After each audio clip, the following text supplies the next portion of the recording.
Fala galera, hoje nós vamos falar de testosterona, principalmente a testosterona baixa que assusta tanta gente na nossa sociedade hoje. Quer entender um pouquinho mais? Fica aqui comigo, eu sou o Vini, aqui no canal eu te ajudo a treinar consciência. Vamos lá, hoje em dia se entrar nas redes sociais aí você vai ver muito esse papo de testosterona, tem que repor, modulação hormonal, reposição hormonal. Muitos especialistas nesse tema e que era uma coisa que não tinha até um tempo atrás, sei lá, uns 5 anos. Era uma coisa mais restrita o uso de hormônios a pessoas que realmente queriam aumentar o físico, a academia e tal. Hoje não, hoje é um assunto meio médico, né? Então tem muitos médicos especialistas em hormônios aí e é uma questão meio complexa, porque parece que está meio vulgarizado e se você tem mais de 30 anos, teoricamente, sua testosterona já está ruim e você deveria fazer uma reposição. Não é bem por aí, tá? O que a gente vê hoje em dia é que realmente o estilo de vida que a gente leva hoje na nossa sociedade moderna leva a níveis de testosterona menor, tá? Isso porque a gente tem vários fatores aí que contribuem para isso.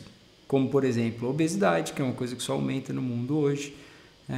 Sedentarismo, uma doença, né, que aumenta a mortalidade, inclusive, mas está muito presente, privação de sono e o estresse muito elevado. Então a gente tem uma vida corrida, atribulada, isso tudo leva à queda de níveis de testosterona.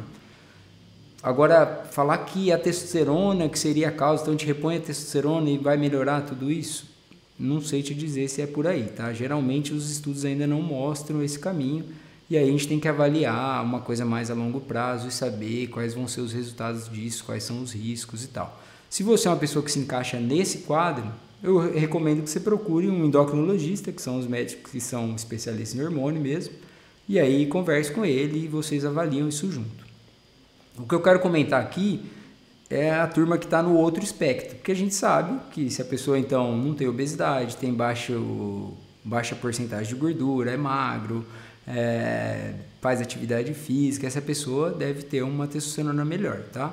Então, isso ajuda a elevar nossos níveis de testosterona. Mas, isso depende do tanto de atividade física que você faz. Então, quando a gente está falando aqui para esse público, o público do meu canal, que são pessoas apaixonadas por endurance, que vão fazer atividades físicas muitas horas por semana, intensidade, aí a gente já vê uma coisa um pouquinho diferente, tá? Tem vários trabalhos que mostram isso desde lá da década de 80, que pessoas que fazem atividade física nesse nível, muitas horas por semana, muita intensidade, têm níveis de testosterona menor. Olha só que interessante.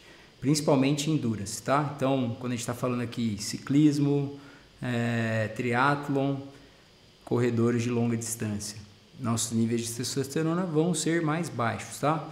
E aí a gente tem que fazer agora, destrinchar isso aqui para saber quais são as condutas, o que a gente tem que fazer com essa informação que vai ter, tá? Então, eu vou deixar aqui os artigos que eu usei para falar aqui, não é minha opinião isso, eu tô baseado nos artigos que eu li, mas a gente tem alguns artigos que mostram, por exemplo, tem um artigo que avaliou atletas em Kona, tá? Então, no Mundial de Triatlon, mediu a testosterona desses atletas e viu que eles eram mais baixos quando comparados à população normal. Então, a média lá dos 22 atletas foi 400.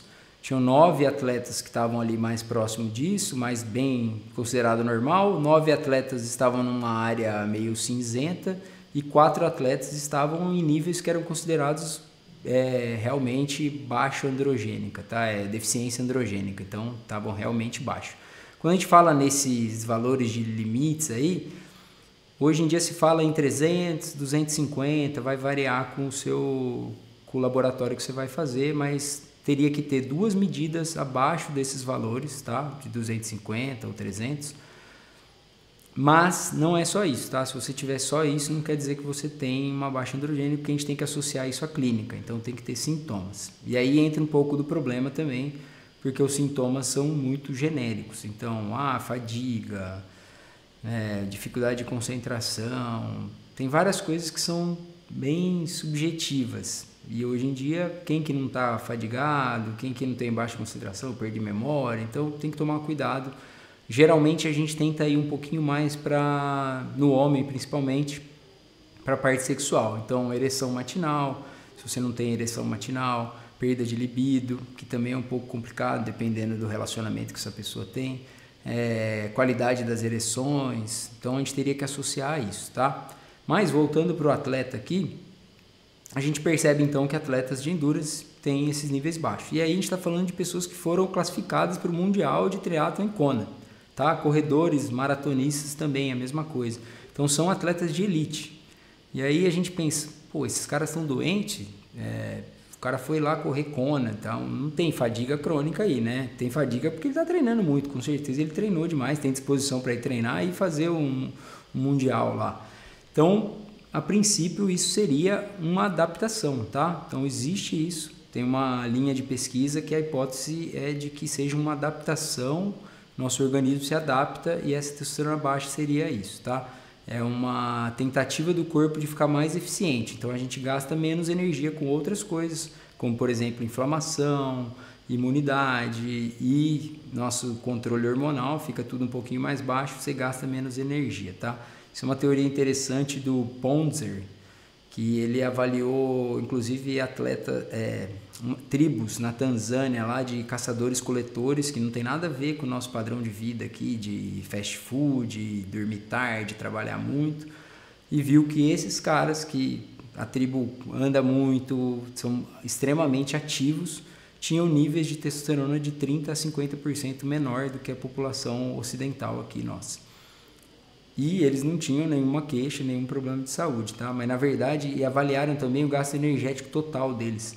O gasto energético deles era parecido com a nossa população, ou seja, o corpo deles, por fazer muita atividade física, economiza, fica mais eficiente em outros sistemas para ter um gasto meio que normal, tá? Isso seria uma das coisas que acontece com os atletas também, essa é uma das hipóteses. A gente gastar menos energia com outros sistemas do nosso corpo, já que o corpo sabe que você vai gastar sempre muita energia com atividade física, tá? Então, seria uma adaptação, mas a gente tem que avaliar também se isso não pode ser uma outra parte da gama aqui de coisas que pode acontecer, porque a gente sabe que o overtraining também leva a baixa testosterona. E o REDS, o que é o REDS? É uma deficiência energética relativa nos esportes, tá? Então, aí a gente tem que fazer essa associação, porque tá um pouco tudo junto. A pessoa está querendo ter ganho de performance, você está querendo ter ganho de performance, muitas vezes está querendo reduzir peso, então está fazendo um déficit calórico, e aí você tem um pouco de overtraining e um pouco de baixa energética, deficiência energética. E aí você acaba estimulando ainda mais essa redução na testosterona. E aí sim, aqui nesse ponto a gente começa a ver perda de performance. Aí quando você tem perda de performance, a gente está falando de um problema que é o REDS e overtraining, que aí já começa a alterar outros sistemas do nosso corpo. Então você vai ter labilidade humoral, começa a ficar muito irritado, cansado demais, ou alteração de metabolismo ósseo, com perda óssea, levando a um aumento de osteopenia e osteoporose no futuro. Então isso sim é uma coisa que a gente tem que tratar, tá? Se for só o adaptativo, que é o caso desses atletas que estavam lá no Mundial de Triatlo, por exemplo, esses caras continuam tendo performance, eles estão ganhando lá, eles estão fazendo tempo bom, então não teria perda de performance, talvez seja só adaptação. É uma linha tênue, é extremamente complexo, mas o que fica claro, que a gente tem que avaliar bem nenhum dos momentos, nenhum dos artigos que eu li aqui propõe que a gente tenha que tratar isso. Então a gente não precisa entrar com testosterona para esses pacientes. Porque se é uma adaptação, tá tudo bem, a gente acompanha, tá tendo performance, tá tudo funcionando bem, vamos embora, faz parte.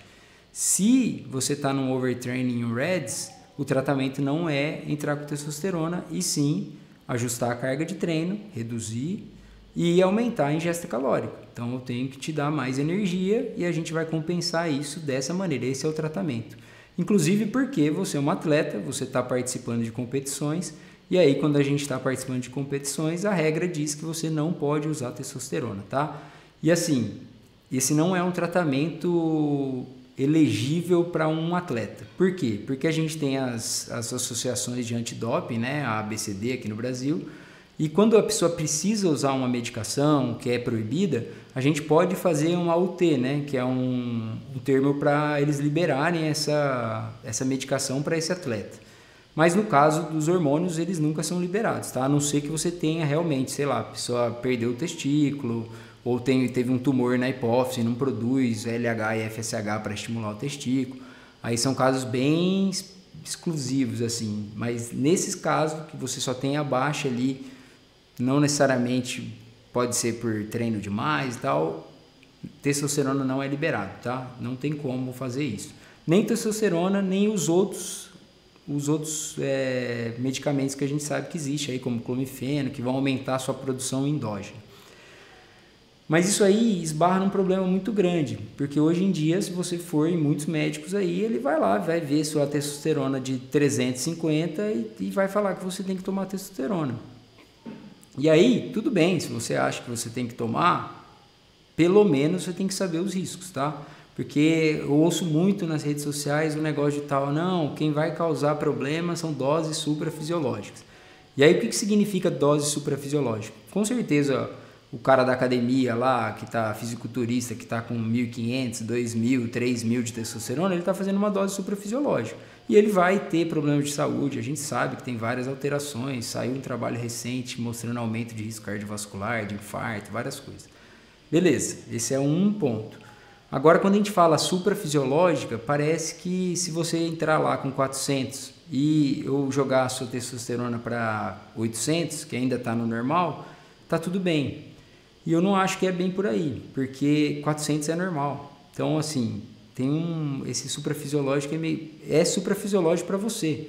Principalmente porque se você está produzindo 400 e você começar a repor testosterona exógena, você vai ter um estímulo para o seu testículo parar de produzir.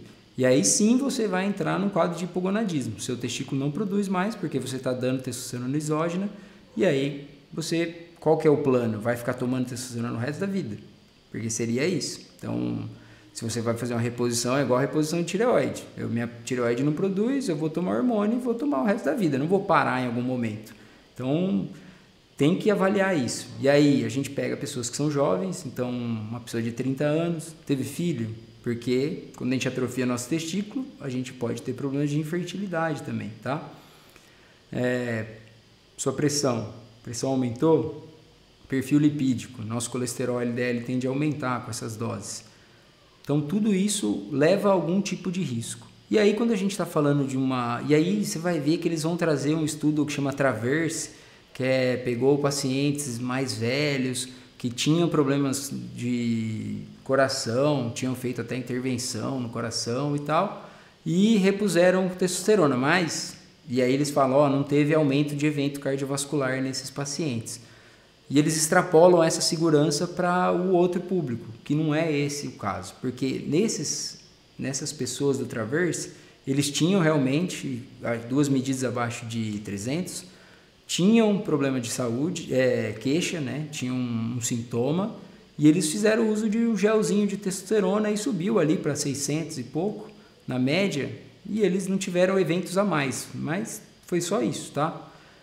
Agora, falar que a pessoa que tem 400 vai fazer o uso de testosterona e não vai ter um aumento de risco, não dá pra gente fazer isso, porque daí é isso que eu falei, de 400 para 800 está tudo bem, não é suprafisiológico, então eu posso usar, então você tem que tomar cuidado com isso, tá? Não é só 1.000, 1.200, 2.000 que é suprafisiológico, pode ser que de 400 para 800, numa pessoa que não tem nenhuma indicação de usar, seja suprafisiológico e você vai ter aumento de risco, tá? Principalmente pessoas que já têm um colesterol alto, que a gente pega aqui no consultório direto, ou que tem uma pressão mais alta e aí você vai usar uma medicação. Então assim, se você for usar, converse com o seu médico, pelo menos para ele te falar dos riscos, porque tem gente que chega aqui para mim e fala, mas não sabia que ia dar problema de fertilidade, ninguém me falou, ou não sabia que ia mudar meu colesterol. E aí você tem um atleta aqui que já tem uma lipoproteína A aumentada, mas o médico não colheu, então ele já tem um risco cardiovascular aumentado. Eu vou dar uma testosterona para a pessoa que tem uma teste de 350 para subir para 800 para ter ganho de performance? Pode ser que não seja interessante. E aí quando a gente pensa no nosso esporte ainda, no ciclismo, esse é um doping ruim ainda, tá? Isso é um doping que se fazia lá antigamente no Tour de France, você vai ver na época do Jan Ullrich lá, usava testosterona e era errado. Por quê? Você na verdade está usando um efeito colateral, que é o aumento dos glóbulos vermelhos para ter melhora de performance. Mas você vai ter aumento de peso. Tem um trabalho que mostra isso. Pessoas que usaram testosterona e nem foram para academia ganharam massa muscular. Então você vai aumentar seu peso. E aí você vai ter a perda do peso potência. Então é um doping ainda meio burro para o esporte que a gente faz, tá? Então, se você quiser... já me perdi todo aqui, mas uma coisa que eu acho interessante é a gente não pode falar que baixa testosterona está relacionada a menor longevidade. É isso que eles querem vender, que se você tem uma testo baixa, você vai ter uma vida pior. Isso não é o que parece, tá? Porque quando a gente vai pegar tem um estudo legal que avaliou ex-atletas que competiram no Tour de France e viram a mortalidade desses atletas. Eles viveram na média lá 7 a 9 anos a mais do que a população normal. E eram ciclistas que provavelmente durante o Tour de France tem uma queda violenta. A gente tem trabalho mostrando isso. A cada semana do Tour a testosterona vai caindo mais por causa dessa sobrecarga. E eles viveram mais, tá? Então assim, testosterona não é marcador de longevidade. Tem um vídeo só sobre longevidade, vou deixar aqui para vocês. Marcador de longevidade é VO2 máximo e força, tá? Sua testosterona, a princípio, é só um exame que a gente pede para ver como é que tá. Lógico que ajuda para eu fazer um controle de dieta ou um overtraining em alguns pacientes, mas se o paciente não tem queixa nenhuma, é atleta, está fazendo atividade física, não vejo questão nenhuma nesse ponto aí. Tá tudo certo, segue a vida. Beleza? Espero ter ajudado. Comente aqui, faça os comentários, pergunte, tem muita coisa para discutir, é um tema bem cabeludo, mas vale a pena a gente falar sobre isso, porque está realmente muito vulgarizado, aí está todo mundo usando como se fosse a melhor coisa do mundo e não é bem por aí o caminho. Curtiu? Dá um joinha, segue a gente aí no canal, ajude a divulgar essa mensagem, compartilhe bastante esse vídeo. Valeu, galera!